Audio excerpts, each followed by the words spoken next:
வாக்குண்டாம் நல்ல மனமுண்டாம் மாமலரால் நோக்குண்டாம் மேனி கிடங்காது பூக்கொண்டு தொப்பார் திருமேனி தும்பிக்கையான் பாதம் தப்பாமல் சார்வார் தமக்கு. ஆஸ்ட்ரோ பாலமுருகன் யூடியூப் சேனல் நேயர்களுக்கு இனிய வணக்கங்கள்.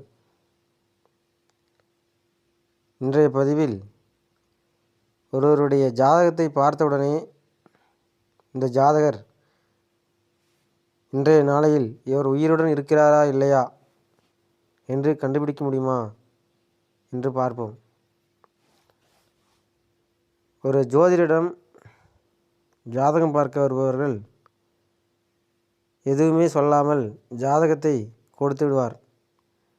இவருடைய காலகட்டம் இப்பொழுது எப்படி இருக்கிறது என்று பாருங்கள் என்று சொல்லி ஜாதகத்தை கொடுத்து விடுவார்கள். அந்த ஜாதகத்தில்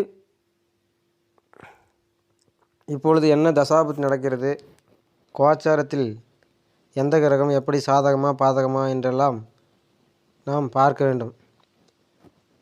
ஆனால் உண்மையில் எந்த ஜோதிடராலும் அந்த ஜாதகத்தை பார்த்தவுடனேயே ஜாதகர் உயிருடன் இருக்கிறாரா இல்லையா என்று கண்டுபிடித்து சொல்வது மிகவும் சிரமமான ஒரு விஷயம்.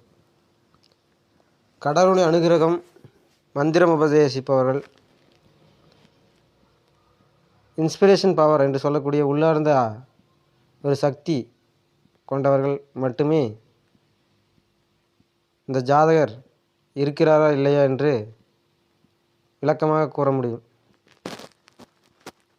மற்றபடி எவ்வளோதான் நாம் ஆழ்ந்து யோசித்து கணித்து பார்த்தாலும் அவருடைய ஆயுளை பற்றி நாம் சொல்ல முடியாது.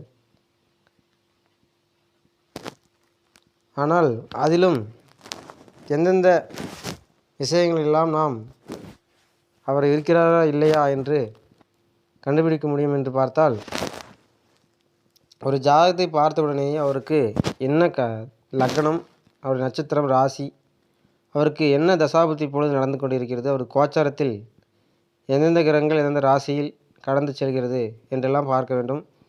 லக்னாதிபதி வலுவாக இருக்கிறாரா அல்லது வலுவிழந்து இருக்கிறாரா என்று பார்க்க வேண்டும்.